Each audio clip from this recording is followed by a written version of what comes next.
கிறிஸ்துவுக்குள் மிகவும் பிரியமானவர்களே, கிறிஸ்மஸ் என்று சொல்லி பண்டிகையை ஆசரிக்கிற அனைவருக்கும் வாழ்த்துக்கள்.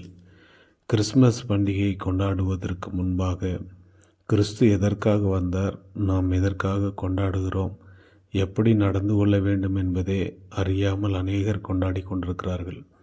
1 பேதுரு 3:4 அழியாத அலங்கரிப்பாக இருக்கிற சாந்தமும் அமைதியிலும் உள்ள ஆவியும் ஆகிய இருதயத்தில் மறைந்திருக்கிற குணமே உங்களுக்கு அலங்காரமாய் இருக்க கடவுது என்று வேதம் சொல்லுகிறது.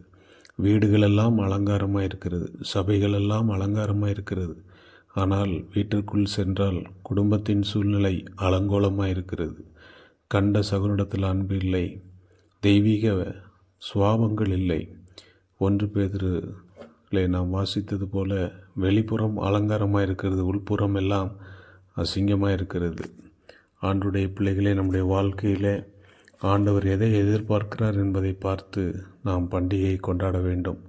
மல்கியா தீர்க்கதரிசன புஸ்தகத்திலே ஆண்டவர் சொல்லுகிறார், பண்டிகை சாணியை உங்களுடைய முகத்திலே இறைப்பேன், எரிந்து விடுவேன் என்று சொல்லுகிறார். நம்முடைய வாழ்க்கை பண்டிகையை மாத்திரம் குறித்திருக்கிறதா, அல்லது வசனத்தின்படி நடக்கிற கற்பனையை கைக்கொள்ளுகிற தேவனுடைய பிள்ளைகளாய் வாழ்கிறோமா என்பதை நாம் சற்று சிந்தித்து பார்க்க வேண்டும். பண்டிகையை சிறப்பாக கொண்டாட வேண்டும் என்று சிறப்பானதை செய்கிறார்கள். ஆனால் இருதயமோ சிறந்த இருதயமாக இல்லாமல் கருகி போன இருதயமாக, கசப்புள்ள இருதயமாக, வெறுப்புள்ள இருதயமாக இருக்கிறது. 2 தீமோத்தேயு 3 மேலும் கடைசி நாட்களில் கொடிய காலங்கள் வரும் என்று அறிவாயாக என்று எழுதப்பட்ட வேத வாக்கியத்தின்படி 5 தேவ பக்தியின் வேஷத்தை தரித்து அதன் பலனை மறுதளிக்கிறவர்களாக இருக்கிறார்கள்.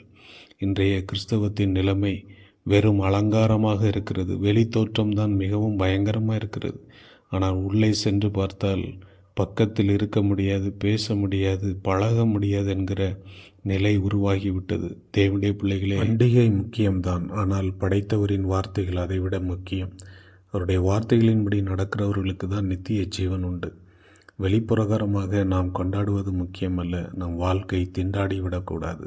நாம் நரகத்திற்கு அழைக்கப்பட்டவர்கள் அல்ல, பரலோகத்திற்கு அழைக்கப்பட்டவர்கள். அதனால் தேவனுடைய வார்த்தைக்கு கீழ்ப்படிவோம். பண்டிகையை பார்க்கிலும் பலியிடுவதை பார்க்கிலும் கீழ்ப்படிதல் தான் உத்தமம். தேவனுடைய வார்த்தைக்கு கீழ்ப்படிந்து நடப்போம்.